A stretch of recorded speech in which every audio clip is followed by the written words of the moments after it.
Sahabat semuanya, mumpung ingat jadi saya bikin video ini supaya sahabat-sahabat semuanya juga bisa ikut turut menjawab, memberikan pandangan-pandangan. Ini terkait dengan komentar atau pendapat tentang orang yang mengaku tidak beragama, bahkan orang yang ateis, dan orang yang mengaku beragama dan teis.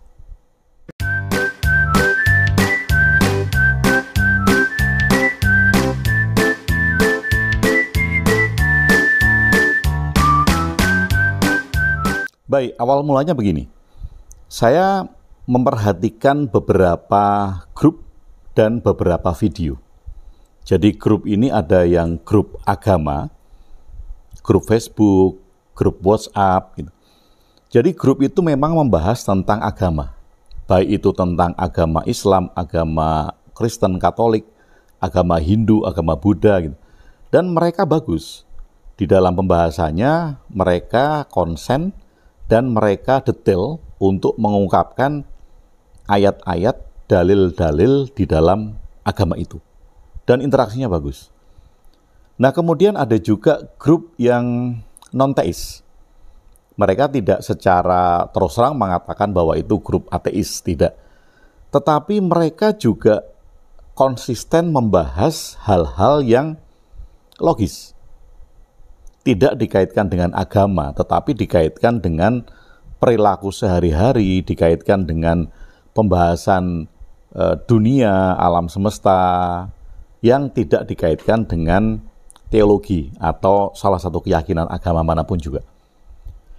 Kemudian ada grup yang menamakan itu agnostik.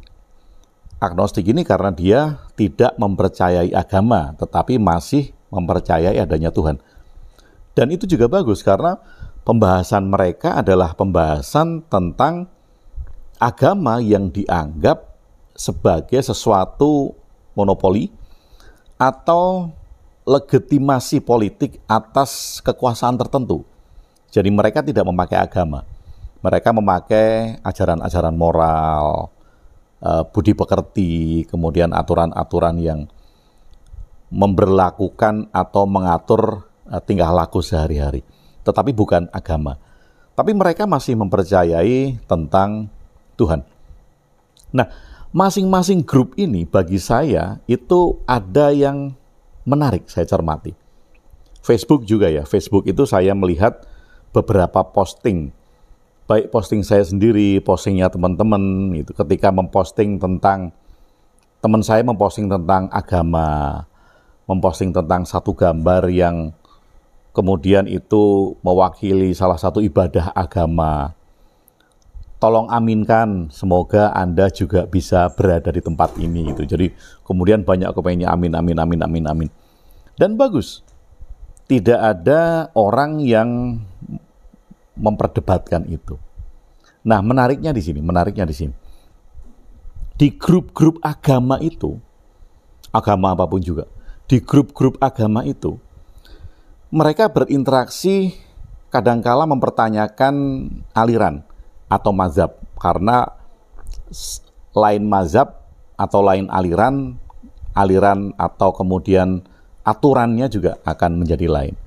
Yang ini boleh, yang ini tidak boleh gitu. Ada yang membolehkan dan ada yang tidak gitu. Nah, itu yang didiskusikan. Tetapi di dalam grup-grup agama ini, mereka yang ateis, mereka yang agnostik, itu tidak pernah mengacau di grup agama. Ya mungkin kalau teman-teman ada yang melihat satu dua, mungkin ya, tetapi sebagian besar saya melihat tidak ada. Tidak ada serangan masif gitu misalnya, buzzer-buzzer ateis atau buzzer-buzzer agnostik yang kemudian masuk ke grup agama sengaja ingin berdebat atau mempertanyakan keyakinan. Nah ini saya melihat sebagian besar tidak ada. Tapi di grup-grup yang ateis, di grup-grup yang agnostik, atau posting-posting ateis, posting tentang agnostik gitu. Sebagian besar banyak orang-orang beragama yang memperdebatkan itu, yang mengajak untuk berdebat tentang keyakinan itu. Nah, ini kira-kira mengapa? Kira-kira latar belakangnya apa dan tujuannya apa? Jadi kalau kita sederhanakan pertanyaan di video saya ini, mengapa orang-orang ateis, orang-orang agnostik, mereka tidak suka ngericuh, tidak suka mengajak berdebat di grup-grup agama? Tetapi mengapa orang-orang yang mengaku beragama itu sering kali masuk ke grup ateis, ke grup agnostik, ngajak berdebat, ngajak untuk membenturkan keyakinan atau berargumen tentang keyakinan, seolah-olah ingin membuktikan bahwa keyakinan beragama itulah yang benar daripada keyakinanmu yang nggak punya Tuhan, daripada keyakinanmu yang tidak punya agama. Nah, ini kira-kira kenapa? Ada fenomena apa? Apa yang terjadi dengan fenomena itu? Nah, mungkin ada yang bisa bantu jawab mengapa itu terjadi. Jadi mungkin ada yang nggak memperhatikan, tetapi coba perhatikan lagi di grup manapun ya. Grup agama di komplek misal, grup agama di Facebook, atau channel-channel agama di YouTube. Channel-channel agama di YouTube ya. Kalau ustadz ini sedang bicara gitu, atau pendeta ini sedang bicara, atau pemangku atau apapun,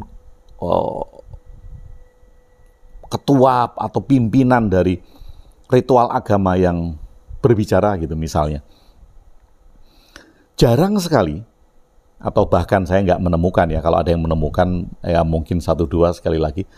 Jarang sekali saya menemukan ada akun yang ateis atau akun yang agnostik kemudian membantah tentang keyakinan agama itu.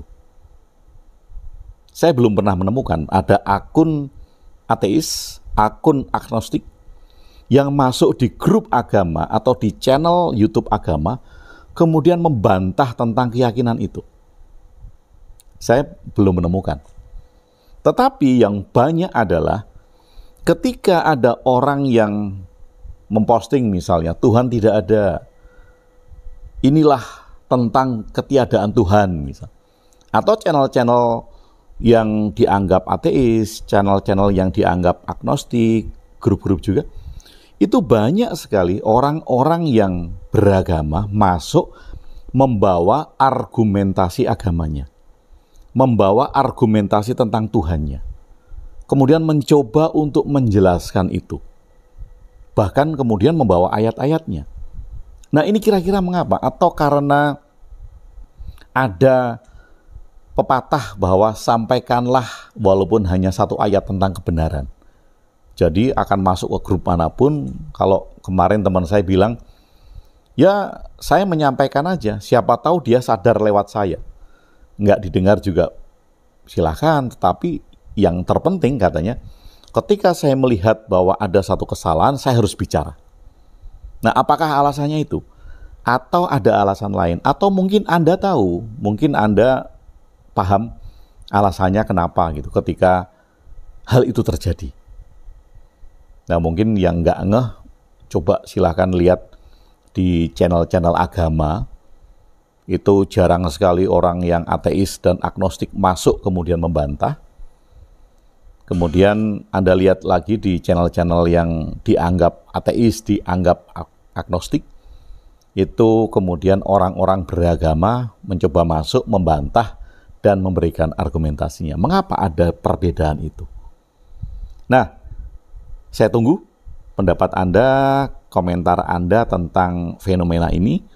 Mungkin saya miss atau saya nggak tahu alasan itu, dan Anda menemukan mengapa itu terjadi. Terima kasih, saya tunggu.